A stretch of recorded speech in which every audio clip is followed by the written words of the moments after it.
Jack ने देखा कि एक येशा रस्सी से बंधा हुआ है। देखने में ऐसा लग रहा था जैसे वह मर चुका हो, लेकिन सुरक्षा की दृष्टि से उसने एक खंजर निकाल लिया। पास जाने पर देखा कि येशा बिल्कुल भी नहीं हिल रहा है। उसके मन में खुशी की लहर दौड़ गई। अचानक पैर के नीचे कुछ हिला। डर के मारे जैक जमीन पर गिर पड़ा। असल में येशा सिर्फ रस्सी से बंधा था, वह अब भी जिंदा था। जैक ने खंजर उठाकर उसे मारने की कोशिश की। केलियंदेस येशा धीरे धीरे आंखें बंद कर लिया, लेकिन दयालु जैक का दिल पसीज गया और उसने हाथ रोक लिया। फिर वह मुड़कर जाने लगा। मन में सोचा कि बंधा हुआ येशा भूख से यहीं मर जाएगा। दया आ गई तो उसने खंजर से रस्सी काट दी। अब येशा आजाद हो गया।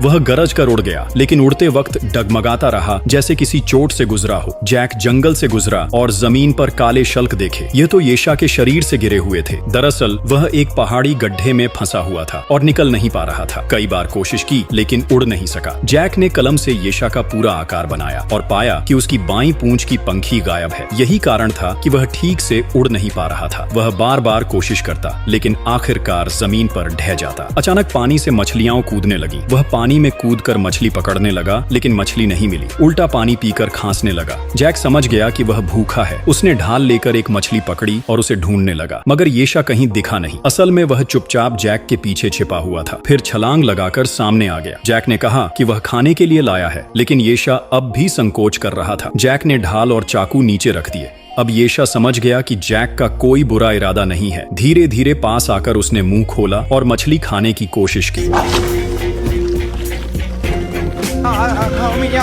उसने इशारा किया कि जैक पहले खाए। अगले ही पल उसने मछली का सिर निकालकर बाहर फेंक दिया और चुपचाप जैक को देखा। जैक ने सोचा चलो खा लेते हैं, लेकिन एक कौर लिया तो स्वाद अच्छा नहीं लगा। उसने कहा कि मैं खा चुका हूँ। येशा ने जिद की कि निगल लो। मजबूरी में जैक ने मछली पेट में डाल दी। तब जाकर येशा ने मुस्कान दिखाई, मगर इंसान जैसी नहीं। जैक उठकर उसका सिर सहलाने की कोशिश करने लगा, मगर येशा तुरंत भाग गया। शायद उसे इंसानों पर भरोसा नहीं हुआ। फिर एक जगह जाकर आग उगली और वहीं लेट गया। जैक अब भी उसका सिर सहलाना चाहता था, मगर येशा परेशान हो गया। ताकि जैक तंग न करे, उसने अजीब तरह से सोने का तरीका अपनाया। जब वह जागा तो देखा कि जैक चित्र बना रहा है। उसे जिज्ञासा हुई और वह जैक के पीछे आ गया। उसने देखा जमीन पर उसका चित्र बना है। बिना कुछ कहे उसने भी एक टहनी उठाई और जमीन पर खींचने लगा। काफी देर तक खींचता रहा, मगर क्या बना समझ नहीं आया। जैक ऊपर से देखने गया, तभी येशा नाराज हो गया। जैक ने कदम बढ़ाया और चेहरा बदल गया। फिर उसने घूमते हुए कदम बढ़ाए और सीधा येशा के सामने जाकर हाथ बढ़ाया। इस बार उसने मना नहीं किया, बल्कि अपनी नाक से जैक के हाथ को छुआ। इस तरह येशा को उसका पहला इंसानी दोस्त मिल गया।